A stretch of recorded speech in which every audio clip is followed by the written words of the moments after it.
Hello everyone, welcome back to the channel. I am Mad Capper, and this is another video on Raid Shadow Legends and another in our series of I Built Them So You Don't Have to. Today we're going to talk about Nazana. Nazana was a Twitch-inspired champion. Another one of those next champ I pull, I'm going to build, make a video on. Nazana was a champion, and thank the good graces of the almighty RNG, because let me tell you, if I had to build another version of Adriel, another one of those champions, I was going to lose my mind. But it just so happens Nazana is actually an extremely useful champion, and a champion you can actually build out in multiple ways. And we're going to explore the different ways you can build her out, and we'll talk about which way I recommend for the general masses. And after that, we'll put her through her paces, and then we'll talk about is there anything I think we can fix to make her even better? Probably. But without further ado, here she is. It's Nazana. Nazana is a Force Affinity Epic HP based champion of the Demon Spawn faction. There is one thing before I get into her stats to note, is that even though she's HP, she's like several of the older guard of champions that do not use HP as their attack modifier. As a matter of fact, I'm not even 100% sure why she is listed as HP, but we'll talk about that a little bit when we talk about her kit.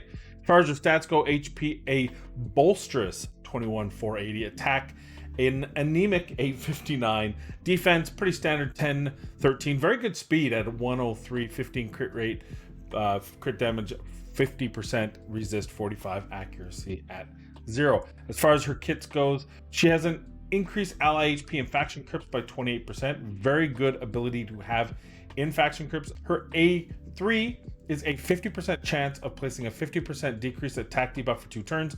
It is bookable to 75% and bookable down to a 3-turn cooldown. Her A2 places an ally protection buff on all allies for 2 turns, places a shield buff on this champion for 2 turns. The value of this shield is equal to 40% of this champion's max HP, and that's bookable to 3-turn cooldown.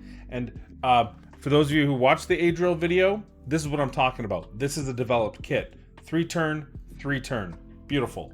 And then her A1 just attacks all enemies, damage based on attack. And you see here, this is what I mean, damage based on attack.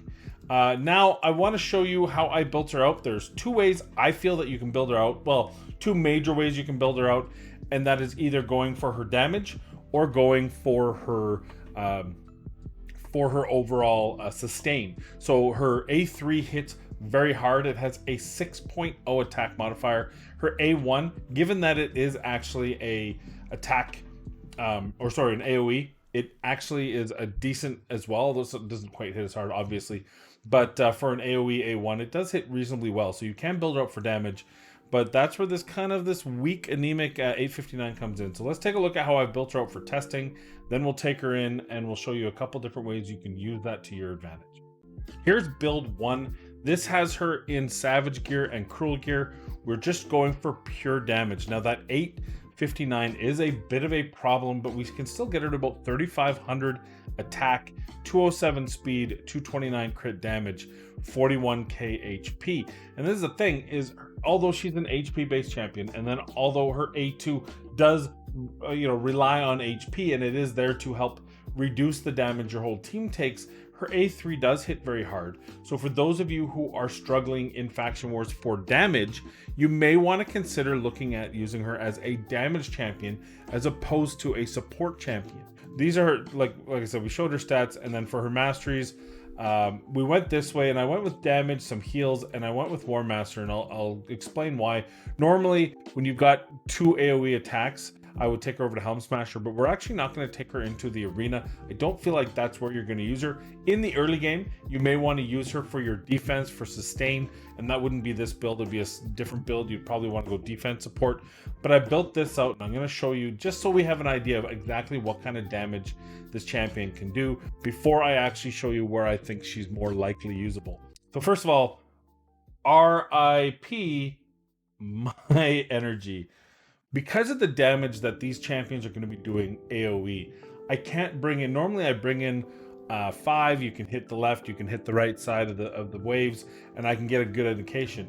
These champions are going to hit very hard. So I'm going to bring her, and I want to compare her to kind of my best AoE damage dealer, and that's Ethos. But I also want to bring her up against Biggin, because Biggin has an A1 and an A3 that are both AoE, and I'll show you his stats here. He's hitting, you know, 4290 attack, so much higher attack. 261 crit damage, much higher crit damage. But the great equalizer is we put her in savage gear to help mitigate some of the fact that she's a considerable amount, a good 500-600 attack lower than our Biggin is. Just to give you an idea of what the damage is, of course he starts with that higher crit damage because he is a true attack-based champion.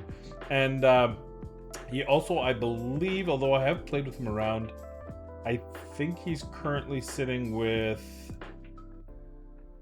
Helm Smasher. Yeah, so he does have Helm Smasher, just so you understand kind of what the damage is doing here. So here's the test. First test, we're going to go in, and we, as always, going to take it off auto, slow it down. So let's debuff them.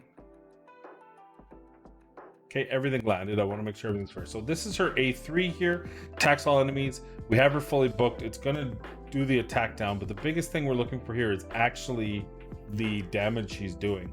And you see there, 60, 51. That's some pretty good damage.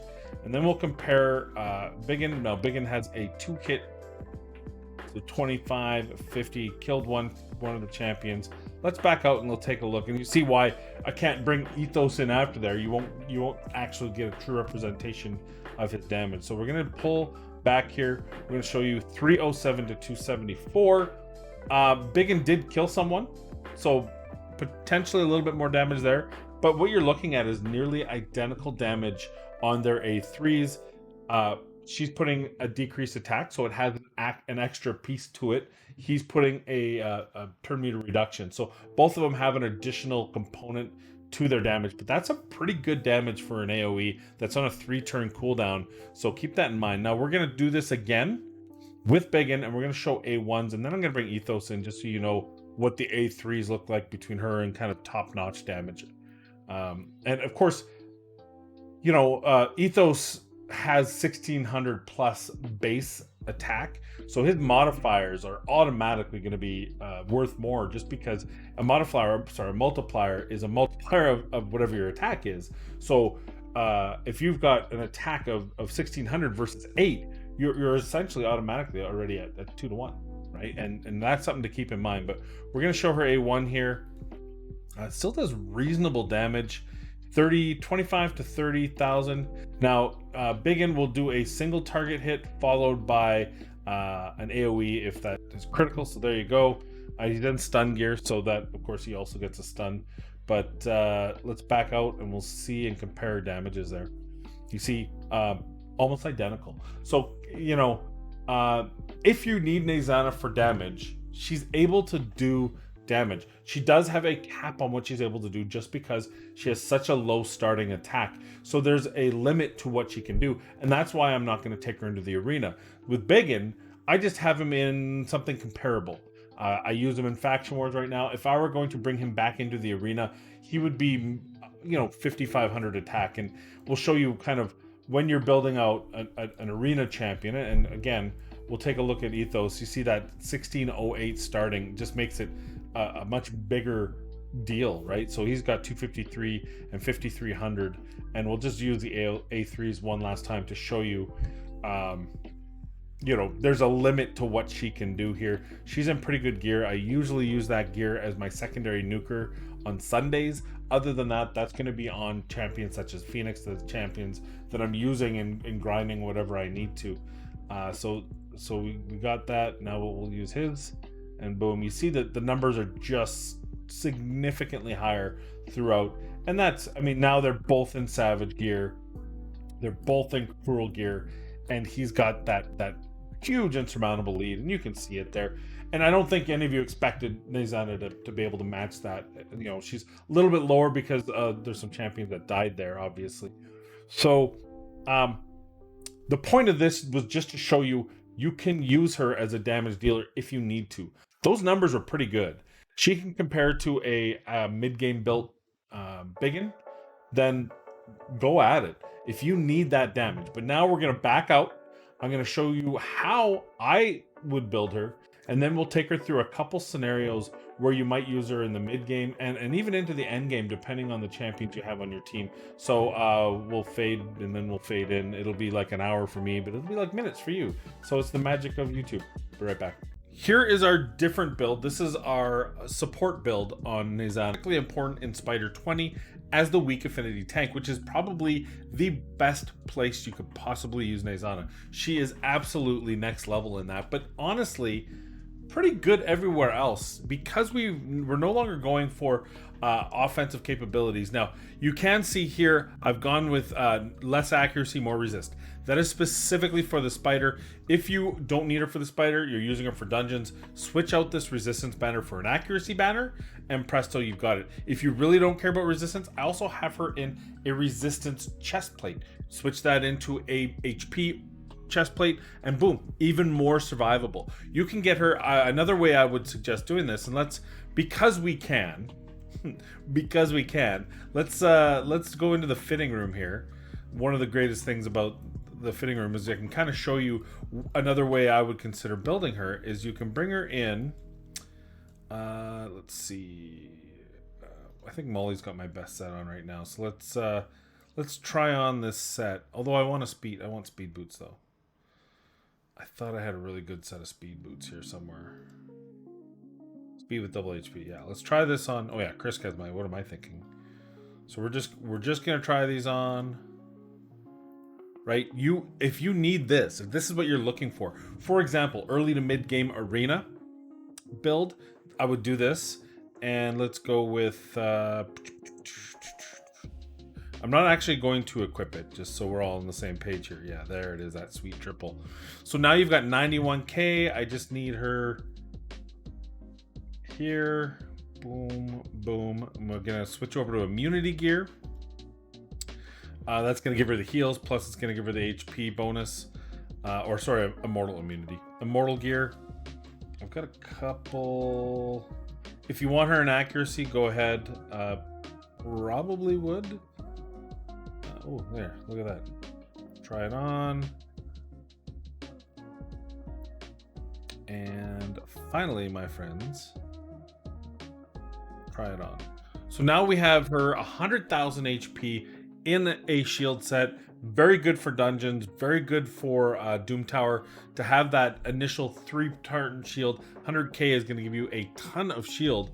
So, just think of this, and keep in mind, depending on what you need, I've got her at 305 resist right now. We can bring her in and go, hey, look, I need her with more accuracy. So then we can switch into an accuracy banner, right? Drop some of that resistance, bring up that accuracy. You can put her in an accuracy chest if you need more.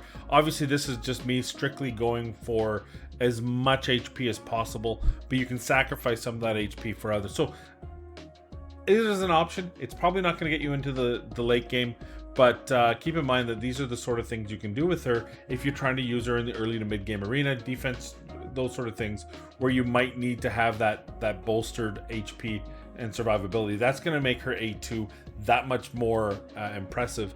You could also put her in a taunt set. This is something that I have tried in the past. We're not going to do it for this video, but you can put her in a taunt set. Again, you put her on Ally Protect. She puts up that 4-turn shield on herself, or that 4-turn. I'll show you it here. It's a 40% shield. So think of this. She's got an A3 AoE. She has an A1 AoE. You put her in a taunt set, and you put her, and she puts this shield on herself, and she can survive quite a long time. You can still get a lot of HP. Obviously, you'd have to have HP rolls on your taunt set. So instead of that shield set, go with a taunt set. Have something similar to what, for example, my one corner wears, which is not this corner, oddly enough. No, it's the wrong corner. But the same sort of deal where you can taunt. Now she's taking on that, absorbing that damage with that 40% shield. So those are also alternatives I would suggest to building her. But for this, we're going to take her into dungeons to show off what she can do specifically in the spider. So here it is, Spider 20.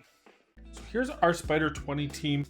As promised, a relatively friendly Spider 20 team. I like using Stagnite here for these teams because then I don't have to worry about Nazana landing her attack down. And as we showed her before, I purposely brought her with that debuff resistance so that she resists poisons, and that's going to allow this to work really well. We've brought in Cold Heart and Royal Guard as our nukers. It just takes longer if I take one of them out. It's the same sort of deal. Same with Armiger. If you don't have an Armiger on your team by now, no matter where you are progression-wise in the game, you probably need one. Doom Tower, Armiger is a beast. And throughout progression in this game, anytime you need that, he's there. He's a beast for it. So this is the team we're going to use. Obviously, your key stats. If you do not have a Stagnite, but you do have an AoE defense down like a Tyrell, then you're going to want Nazana to have a little more accuracy. So build it out for that. She can take quite a few poisons and still survive, and we'll talk about that as it goes. But there are options here. If you have 2 Cold Hearts, go with 2 Cold Hearts. If you have 2 Royal Guards, go with 2 Royal Guards. I wouldn't worry too much about the spider attack on you, but we brought this specifically so that we're reducing that turn meter and we're really controlling the spider in this fight. So I'll show you what this looks like, and it's really quite simple. You're gonna debuff, and then you're going to start nuking away, and you're gonna reduce that turn meter all the time. That's why you're bringing in that Armiger, and that's what Cold Heart's gonna assist with. And you can see she's just resisting those. She puts that shield up. That's 40% of her HP. And keep in mind, if for the spider, do not overcook her HP. There's a point, a threshold, of which the spiders will no longer look at her as a viable target. When she puts that up that ally protect, it adds additional threat to her because it's an extra buff that she doesn't have, right? So they'll go that way, but there becomes a point. You see, there she is. She's fully healed up. It's like she never took any damage. But there is a point at which they'll look at for example, a Cold Heart that's under 30k HP. If you're sitting on 85k HP Nazana, it doesn't matter. The game will not look at her as a threat, and they'll hit the Cold Heart, and that of course is bad for you, right? So there you go. She's down to 50% HP, but now she's got that 40% shield up now, and they'll just keep hitting and hitting, and by the time they get to it, it's okay. She's going to take another turn, and that's why she has the lifesteal, and that's why she has War Master. Boom, she's up to full health. Even though she's weak affinity, she's going to get enough normal hits, and she's going to get enough War Master procs. That's how the weak affinity tank works, and there you go. Pretty easy death. My final thoughts on Nazana is she's amazing. One thing I want you to change, one thing I think needs to change, and that's just for clarity, is this HP. She is not an HP champion. Granted, her A2 does rely on her HP, but when I think of HP champions, I think those who have HP centric kits. And what you see here is damage based on attack, damage based on attack. And this is a champion that you can actually kit out for good damage with pretty much ignoring HP. HP would just be a byproduct of whatever gear you put on, like we did the first time when we did her damage multiplier checks. And so to me, just make her support. I would love if you changed her abilities to HP. The problem is she'd be broken. With her multipliers, if you just switch this to damage based on HP, she would hit way too hard. It would be ridiculous, and she'd have to be nerfed, and etc. etc. Just easy enough. Changes to support. Support champions are utility champions. They can be used for damage. They can be used for defense. They can be used for shared damage mitigation, etc. etc. And so keep that in mind, is that this is definitely something I think they should do, is just change this to support. So for new players coming in, it's a little less confusing. As far as her usability, and we didn't talk about it, but obviously Clan Boss is kind of a hidden gem for her, especially in that earlier game up to maybe Nightmare. She's got this 2-turn ally protect, and weak affinity is the spirit affinity Clan Boss. And in that case, you could, as long as you had someone making sure that the speed debuff didn't land, you could have her mitigate that AoE 2 and the stun by using her own shield, because then she would typically be the stun target depending on the rest of your team. So that is a definite opportunity. I haven't tested it out, but something you could use fully booked on that 3-turn cooldown. Again, it would be good in a counterattack. You have Martyr, you have her, you need someone like a Sepulchre Sentinel to have the block debuff or the block buffs, or run Nazana on a 4-3, so she's just taking the stun, she's taking that debuff, but then she's catching back up in a subsequent turn so that she's back up for having that shield up, and she would need the A2 to have the ally protect again, and then of course taking that damage on the boss. And this, I wouldn't use this as your primary because it's not 100%, so you're really playing with fire there. I always like A1 attack downs for Clan Boss if you're doing that. You're doing a counter team, but think she would be a really good pairing with Tayrell. So say you have Martyr Tayrell, excellent. Nazana would fit in that nice with the ally protect on a 3-turn and a safety net in case Tayrell just doesn't land that attack down. You've got a safety net on Nazana. You've got defense down. You've got everything you need. So just a food for thought. Champion could definitely sub in on a Clan Boss team. Probably not an S tier or an A tier, but would be a, well, maybe even a strong A, strong B for those particular comps. So think of that. Definitely dungeons. She can be used in every single dungeon.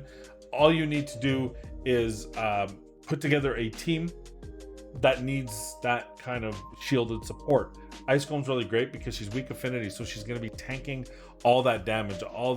So your royal guards aren't getting hit, your other champions aren't getting hit. She is, obviously we saw her in Spider, is amazing. You can use her in Faction Wars, which I apologize I didn't get a Faction Wars piece into this. It's still a couple days away and I need to get this video out. But yeah, just about anywhere you need a support champion to help you get through waves, she's going to be great for you. I wouldn't change your kit at all. I'm okay with it. Just change that to support and away we go. What do you think? Are you with me? Where did you use Nazana? Do you think she's amazing of a champion for progression? Because I do. I hope so, because she is.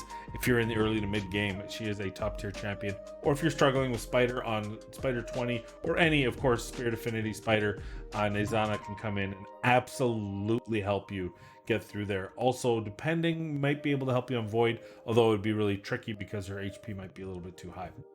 That's all I got for you today. I hope you enjoyed it. I hope you stay safe. I hope you practice social distancing. We're almost there.